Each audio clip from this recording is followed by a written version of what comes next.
ហើយយើងកាន់មកមើលកន្លែងប្រជុំនៅទីស្នាក់ការកណ្ដាលរបស់ Hunter ឯនេះវិញគឺថាពេលនេះដែរពួកគេបានដឹងអំពីសមត្ថភាពរបស់ឌូជន់យើងហើយប៉ុន្តែអ្វីដែលចម្លែកនោះគឺថានៅពេលដែលគេទៅរកប្រវត្តិរូបរបស់ឌូជន់របស់យើងគឺគេរកមិនឃើញនោះទេ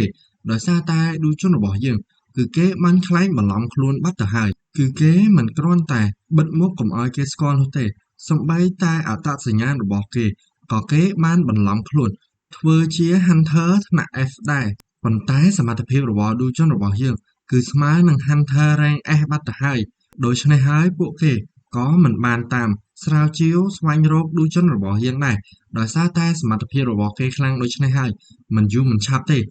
នោះអត្តសញ្ញាណរបស់ឌូជន់របស់យើងនឹងបែកធ្លាយមកទីសាធារណៈជាមិនខានហើយយើងកាន់មកមើលឌូជន់របស់យើងបន្ទាប់ពីមកដល់ផ្ទះហើយគេក៏បានចូលទៅសម្រាកនៅឯក្នុងបន្ទប់របស់គេហើយពេលនោះដែរគេក៏បានរក Magic Crystal ដែលនៅសល់ចំនួន9ទៀតដូច្នេះហើយគេក៏បានគិតថាហើយពេលអត់លុយលំបាកប៉ុន្តែពេលមានលុយហើយបែរជាឈឺក្បាលទៅវិញហើយបន្ទាប់ពីនឹងមកដូចជនរបស់យើងគេក៏បានមកបរិភោគអាហារជាមួយនឹងកូនស្រីរបស់គេហើយថែមទាំងគេបានផ្ដល់ប្រាក់ឲ្យកូនស្រីរបស់គេចំនួន50លានវ៉ុនទៀតផងហើយចំណែកឯយន្តហេតុរបស់យើងបន្ទាប់ពីបានប្រាក់នឹងហើយធ្វើឲ្យនាងពិតជាអរជាខ្លាំងដោយសារតែពេលនេះនាងមិនចាំបាច់ព្រួយបារម្ភពីថ្លៃការសិក្សាឡើយហើយអ្វីដែលពិសេសនោះគឺថាលុយនឹងពិតជាច្រើនមែនទែនហើយដូចជនរបស់យើងគេក៏បានឆ្លៀតប្រាប់កូនស្រីរបស់គេទៀតថាឯងចាប់ពីពេលនេះទៅមិនចាំបាច់បារម្ភពីរឿងលុយទៀតទេទុកឲ្យប៉ាជាអ្នកដោះស្រាយហើយយន្តហេតុរបស់យើងបន្ទាប់ពីឮបែបហ្នឹងហើយពិតជាធ្វើឲ្យនាងរំជួលចិត្តជាខ្លាំងហើយនាងក៏បានអរគុណទៅកាន់ដូចជនរបស់យើង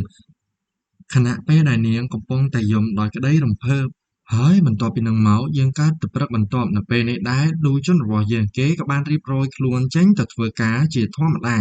ប៉ុន្តែអ្វីដែលមិនធម្មតានោះគឺមេអូនយន្តហេរបស់យើងថ្ងៃនេះដូចជាចម្លែកណាស់គឺនាងបានមករៀបចំខោអាវឲ្យដូចជនរបស់យើងហើយថែមទាំងបានធ្វើបាយម្ហូបទុកឲ្យដូចជនរបស់យើងយកទៅធ្វើការទៀតផងហើយចំណែកដូចជនរបស់យើងបន្ទាប់ពីបានចេញពីផ្ទះហើយគេក៏បានគិតក្នុងចិត្តថានេះឬអំណាចរបស់50លានវ៉ុនហើយចំណែកឯនៅកន្លែងធ្វើការរបស់ឌូជនរបស់យើងនៅពេលនេះដែរគេក៏បានទទួលដំណឹងថាមាន Error Gate បានលេចឡើងមកទៀតហើយដូច្នេះហើយឌូជនរបស់យើងនិងមីអូនយុនជីរបស់យើងពេលនេះដែរពួកគេទាំងពីរនាក់ក៏បានចាប់ដៃគូគ្នាដើម្បីចូលទៅពិនិត្យមើល Gate ហ្នឹងទៀតហើយបន្ទាប់ពីពួកគេទាំងពីរនាក់បានធ្វើដំណើរទៅដល់Error Gate នឹងហើយនៅទីនោះដែរក៏មានបុរសម្នាក់ដែលជាបុគ្គលិកសង្គមគិច្ចដូចជាដូចជនរបស់យើងដែរប៉ុន្តែគេគ្រាន់តែជាបុគ្គលិកចុះស្តាប៉ុណ្ណោះទេ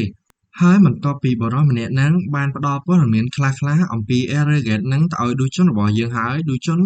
និងម៉ូនយុនជីពួកគេទាំងពីរនាក់ក៏បានធ្វើដំណើរចូលទៅក្នុង Gate តែម្ដងហើយបន្ទាប់ពីដូចជនរបស់យើងនិងម៉ូនយុនជីចូលទៅក្នុង Gate បាត់ហើយក៏បរិះចុះស្តាម្នាក់នោះគេក៏បាននឹកឃើញថាគេភ្លេចប្រាប់ព័ត៌មានសំខាន់មួយទៅកាន់ឌូជុនគឺថាមានក្រុម Hunter ជាច្រើនបានចូលទៅក្នុង Error Gate នឹងហើយប៉ុន្តែពួកគេមិនទាន់ចេញមកវិញនៅឡើយទេហើយដោយសារតែបែបហ្នឹងគេក៏ចាប់ផ្ដើមសង្ស័យថា Error Gate មួយនេះវាបានចាប់ផ្ដើមផ្លាស់ប្ដូរទៅជា Gate អាថ៌កំបាំងបាត់ទៅហើយយើងកាត់ទៅមើលឌូជុនរបស់យើងនៅពេលនេះដែរបន្ទាប់ពីចូលដល់ Gate គេក៏បានដឹងហើយថា Gate នេះបានចាប់ផ្ដើមផ្លាស់ប្ដូរទៅជា Gate អាថ៌កំបាំងហើយអ្វីដែលពិសេសនោះគឺថាគេក៏បានជួបនឹង Hunter ជាច្រើនដែលកំពុងស្នាក់នៅឯមុខ Gate ហ្នឹងតែម្ដងហើយបានជាពួកគេសុខចិត្តស្នាក់នៅមុខ Gate មិននាំគ្នាទៅកម្ចាត់បិសាចដោយសារតែបិសាចមានចំនួនច្រើនពេកហើយបិសាចទាំងអស់នោះមានទៅដល់284ឯណោះគឺថាមានបិសាចធម្មតាចំនួន280និងបិសាចថ្នាក់កណ្ដាលចំនួន3ហើយនិង Boss ចំនួន1ហើយដោយសារតែមានបិសាចច្រើនបែបហ្នឹងហើយទើបធ្វើឲ្យពួកគេមិនហ៊ានយកជីវិតទៅប្រថុយនោះទេពួកគេសុខចិត្តនៅចាំដើម្បីឲ្យរាជរដ្ឋាភិបាលនឹងបញ្ជូន Hunter ខ្លាំងៗដើម្បីមកជាជំនួយពួកគេប៉ុន្តែខុសអីតែដូចជនរបស់យើងក៏បាននាំមីអូនយុនជីរបស់យើងទៅកម្ចាត់បិសាចតែម្ដងហើយនៅក្នុងការកម្ចាត់បិសាចនោះដែរក៏មានសមាជិក Hunter 3នាក់ដែលពួកគេនឹងស្ម័គ្រចិត្តទៅកម្ចាត់បិសាចជាមួយនឹងមីអូនយុនជីរបស់យើងហើយដោយសារតែការណែនាំរបស់ដូចជនរបស់យើង ហើយនឹងសមត្ថភាពរបស់មួយអូនយន្តជីរបស់យើងពេលនេះនាងក៏កាន់តែខ្លាំងដែរដូច្នេះហើយនាងក៏បានកម្ចាត់បិសាចដោយកាន់តែងាយស្រួលហើយអ្វីដែលពិសេសនោះគឺថានាងក៏មានជំនួយពីសមាជិក Hunter 3 នាក់ផ្សេងទៀតដែរទោះជាពួកគេនឹងមិនបានជួយច្រើនក៏ដោយក៏ពួកគេអាចជួយជាជំនួយខ្លះៗដល់នាងហើយក៏បានធ្វើឲ្យការកម្ចាត់បិសាចរបស់នាងកាន់តែរលូនផងដែរហើយបន្ទាប់ពីនាងកម្ចាត់ពួកបិសាចដែលមានកម្រិតធម្មតាអស់ជាច្រើននៅពេលនោះដែររដ្ឋាភិបាលក៏បានបញ្ជូន Hunter ដែលខ្លាំងៗមកទៀតហើយបរិះដែលគេបានបញ្ជូនមកនោះគឺជាបរិះដែលចង់បានមីអូនយុនជីរបស់យើងចូលទៅក្នុងងាររបស់គេដែរប៉ុន្តែអ្វីដែលពិសេសគឺថាពេលនេះដែរគេក៏បានមកជាមួយនឹងសិស្សប្អូនរបស់គេដែលមើលទៅនាងក៏មិនណយដែរពីព្រោះថានាងក៏បាននិយាយទៅកាន់ឌូជុនដោយតែសិស្សច្បងរបស់នាងគឺនាងចង់ឲ្យឌូជុនរបស់យើងនឹងផ្លាស់ប្ដូរមីអូនយុនជីរបស់យើងចូលទៅក្នុងងាររបស់នាងហើយដោយសារតែសម្ដីរបស់នាងចង់សម្ដៅថាមីអូនយុនជីរបស់យើងនឹងដូចជាតំណែងក៏បានធ្វើឲ្យឌូជុនរបស់យើងពេលនេះកាន់តែក្រោធហើយឌូជុនរបស់យើងក៏បាននិយាយទៅកាន់នាងថានេះគឺជាលើកចុងក្រោយហើយដែលខ្ញុំប្រាប់អ្នក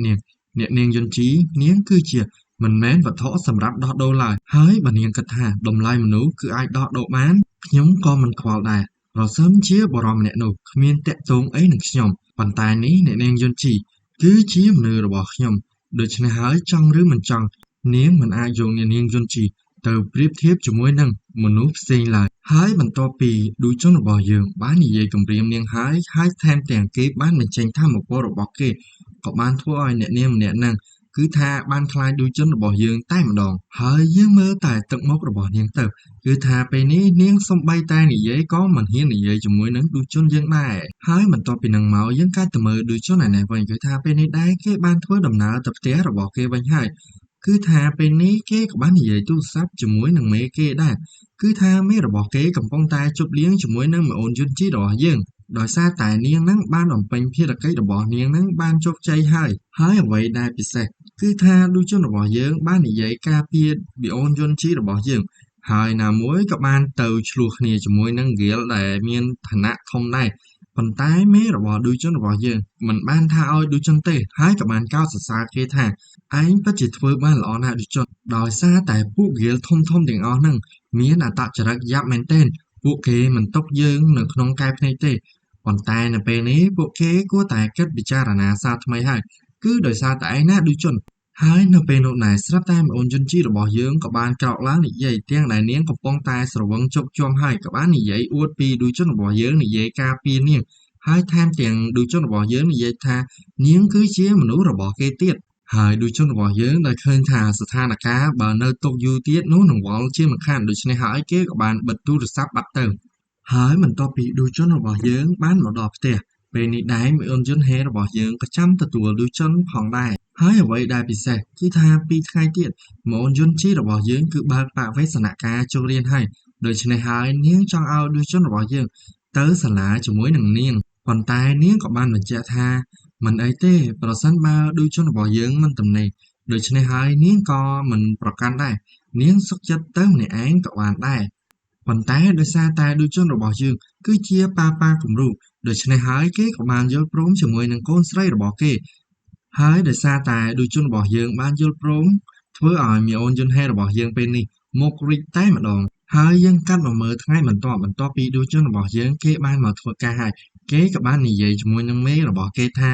នៅរយៈពេល2ថ្ងៃទៀតគេនឹងសុំច្បាប់1ថ្ងៃប៉ុន្តែពេលនោះដែរមេរបស់គេក៏បានប្រាប់គេថា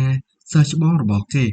ក៏រវល់នៅថ្ងៃហ្នឹងដែរដូច្នេះហើយសិស្សច្បងរបស់គេក៏បានដាក់ច្បាប់មុនឌូជុនរបស់យើងទៀតដូច្នេះហើយគាត់ក៏ពិបាកសម្រេចចិត្តដែរដោយសារតែនៅកន្លែងធ្វើការពិតជាខ្វះកម្លាំងមែនទែនប្រសិនបើឌូជុនឈប់មួយទៀតនោះដូចជាពិបាកពេកហើយឌូជុនរបស់យើងបន្ទាប់ពីដឹងថាសិស្សច្បងរបស់គេបានសុំច្បាប់សម្រាប់មុនហើយគេក៏បានទៅនិយាយចរចាជាមួយនឹងសិស្សច្បងរបស់គេតែម្ដងគឺគេបានទៅនិយាយប្រាប់សិស្សច្បងរបស់គេថាគេមានកូនស្រីម្នាក់ហើយកូនស្រីរបស់គេ